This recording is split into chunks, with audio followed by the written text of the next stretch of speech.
జ్ఞానము కలిగిన మాటలు నేర్చుకోవడం వల్ల ఏమవుతుందంటే మనము కొత్త సంవత్సరంలోకి వెళ్ళగలుగుతాము.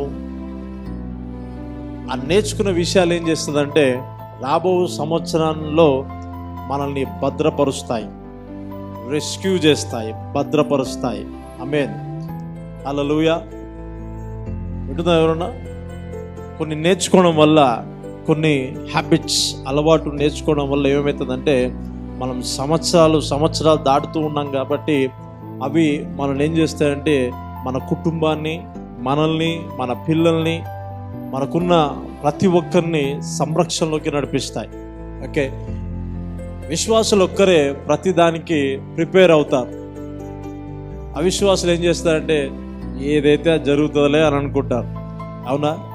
అందరూ ఇప్పుడు ఏం చేయాలా? ఎగ్జామ్ రాయాలంటే ఎప్పటి నుంచి ప్రిపేర్ కావాలా? 3 రోజులైతే సరిపోతుందా? స్కూల్లోనో లేకపోతే కాలేజ్లో జాయిన్ అప్పటి నుంచి టీచర్ ఏం చేస్తుందంటే నీ మనసుని తిప్పుతూ ఉంటుంది, ఆలోచన ఇస్తూనే ఉంటుంది. వాటర్లు ఉన్నాయి అప్పుడు చూసుకుంటా నీ సంగతి, యాన్యువల్ ఉన్నాయి అప్పుడు చూసుకుంటా నీ సంగతి. అవునా కదా? ప్రిపేర్ చేస్తూ ఉంటుంది. టీచర్ ఏం చేస్తుందంటే ప్రిపేర్ చేస్తూ ఉంటుంది. ఎగ్జామ్స్ ఉన్నాయి, ప్రిపేర్ కావాలా అని. అవునా? ఒక ఇంటర్వ్యూకి వెళ్ళాలంటే నీకు జాబ్ ఉంది అని అంటే నువ్వు ఇంటర్వ్యూకి వెళ్ళినప్పుడు ఏం చేయాలా? ప్రిపేర్ అవ్వాలా లేదా? పాతపడ్డ పుస్తకాలను తీసి మళ్ళీ ముందు తిప్పుతూ ఉంటాం. అంటే దేనికైనా ఏం కావాలంటే ప్రిపరేషన్ కావాలా? ప్రిపరేషన్, అందరూ చెప్పండి. ప్రిపరేషన్ అంటే ఏంటి? తెలుగులో ఏంటి? సిద్ధపాట. ప్రిపరేషన్ ఏంటిది? సిద్ధపాటు. అవును కదా? సిద్ధపాటు గనక, ప్రిపరేషన్ గనక లేకపోతే మనము ముందున్న సంవత్సరాలలో కొన్ని విషయాల్ని మనం జయించలేము. అవునా? ఏ రకమైన ఉండబోతున్నాయో, ఎలాంటి పరిస్థితులు మన కోసం కాచుకొని ఉన్నాయో, తిట్టే వాళ్ళు ఎంతమంది ఉన్నారో, మెచ్చుకునే వాళ్ళు ఎంతమంది ఉన్నారో, బలపరిచే వాళ్ళు ఎంతమంది ఉన్నారో, లేదా మనల్ని మోసం చేసే వాళ్ళు ఎంతమంది ఉన్నారో. అవునా? అపవాది ఏ రకంగా మనల్ని బలహీనపరచాలని చూస్తూ ఉందో, ఇవన్నిటినీ లో నుంచి తప్పించబడాలి అంటే మనము ఈ ప్రిపరేషన్, సిద్ధపాటు కనుక లేకపోతే మనం తప్పించబడలేం. అందరిలాగానే ఆ గోట్లో పడిపోతాం మనం. అవునా? అందరిలాగానే పక్షి దాంట్లో చిక్కుకున్నట్టు మనం కూడా చిక్కుకుంటూ ఉంటాం. అందుకనే విశ్వాసి ఎప్పుడైనా సిద్ధపాటు కలిగి ఉండాల. కొత్త సంవత్సరం అనా కాదు, ప్రతిసారి, ప్రతి నెల, ప్రతిసారి నువ్వు unit to be okay, prepare your self. నీకు నువ్వుగా ఆత్మీయతలో బలపరుచుకోకపోతే అపవాది ఖచ్చితంగా ఎక్కడనో ఒక దాడి చేస్తూ ఉంటాడు. ఈ ప్రిపరేషన్ ఏం చేస్తుందంటే ఆ దాడులన్నింటినీ ఆపేస్తుంది. కొంతమంది జీవితాల్లో ప్రార్థన అనుభవం, ప్రార్థన జీవితం, దేవునితో సావాసం, వాక్యం చదవడం, ఓకే, దేవునితో కనెక్ట్ అవ్వడం చాలా తక్కువ లీస్ట్లో ఉంటారు. వాళ్ళ స్పిరిట్ కాస్త, వాళ్ళ ఆత్మ కాస్త బలహీనపడి ఉంటుంది. కాబట్టి ఏ రాయేసినా వాళ్ళకే తగులుతుంది. అటేసినా తగులుతుంది, ఇటేసినా తగులుతుంది. ఎందుకు? They weak in the spirits.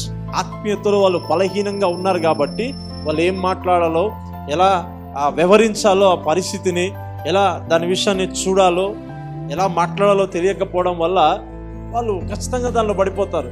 కానీ ఆత్మ ఎలా బలం పొందుతుంది? ప్రార్థనలో, వాక్యంతో, దేవునితో సావాసంతో, ఆ ఆరాధనతో, ఆ పాటలతో. ఇవన్నీ ఏం చేస్తారు? యు క్రియేటింగ్ ఏ అట్మాస్ఫియర్, ఒక వాతావరణాన్ని కలగజేస్తాం. అవునా? ఇవేం చేస్తాయంటే నేను సురక్షితమైన స్థలంలోకి నడిపిస్తాయి, పచ్చిక గల చోట్లోకి నడిపిస్తాయి. ఆమేన్. ఇబ్బందికరమైన పరిస్థితులు ఉన్నను కూడా అవిటిని దాటుకుంటూ, అవిటిని తొక్కుకుంటూ ఎలా వెళ్ళాలో నీకు జ్ఞానము ఆ సమయమందు అనుగ్రహించబడుతుంది. హల్లెలూయా, హల్లెలూయా. సో విశ్వాసి ఇవన్నిటిని ఆలోచన చేస్తాడు. ఇవన్నిటిని అందరిలాగా ఉండడు, అవిశ్వాసుల్లాగా ఉండడు, బుద్ధిహీనంగా ఉండడు, బలహీనంగా ఉండడు.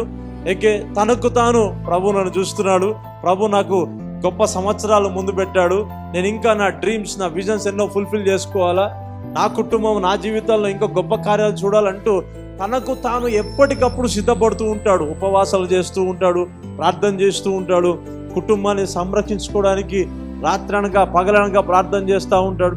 ఇవన్నీ లేకపోతే ఏమవుతుందంటే అపవాది ఎట్టకేలకు ఎవరినో ఒకరిని ప్రేరేపించి యుద్ధాలు, పోరాటాలు స్టార్ట్ చేస్తాయి. నాతో అగ్రి అవుతారా కాదా? నిజమంటారా కాదా? అవునా? పేపర్లు పట్టుకొని మనం ఏమవుతాం, రాత్రి అనక పగలనక ప్రిపేర్ అవుతూ ఉంటాం. అలాగనే ఈ ఆత్మీయతలు కనుక ప్రిపరేషన్ సిద్ధపాటు కనుక లేకపోతే మనము ముందుకు వెళ్ళలేము, మనం ముందుకు ప్రయాణం చేయలేము. హల్లెలూయా. యేసుప్రభు ఒక దినాన్ని రాబోతున్నాడు. దానికి ఏం కావాలా? ఇదంతా సంఘము, సావాసము, కమ్యూనిటీ, ఇదంతా ఏంది? ఎందుకు మందిరానికి రావాలా? ఎందుకు లోతుగా దేవుని వాక్యం వినాలంటే టు ప్రిపేర్ ఫర్ హిమ్. ఇది ఆయన కొరకు సిద్ధపరిచేది. ఈ ప్లాట్ఫామ్, ఈ ఆల్టర్ ఏంటిదంటే ఆయన కొరకు ఇది సిద్ధపరిచేది, ఇది నిన్ను సిద్ధపరిచేది. ఆమేన్. అందుకే నువ్వు వాక్యం వినాలా, ప్రార్థనలో ఉండాలా, ఏకీభవించాలా, పక్కనుండే అన్ని తోసిపుచ్చాలా. నీ ఆత్మీయతని ఏది డిస్టర్బ్ చేస్తున్నా నువ్వు తోసిపుచ్చాలంతే, అటు దొబ్బేసాలంతే. ఇది ఇంపార్టెంట్. ఆమేన్. హల్లెలూయా. ఈ సమయాన్ని డిస్టర్బ్ చేసే జాబ్ అయినా, ఈ సమయాన్ని డిస్టర్బ్ చేసే ఇంకేదైనా సరే సైడ్ కొసేపు ఆగు. తప్పించుకునే జ్ఞానం ఉండాలా లేదా? హల్లెలూయా.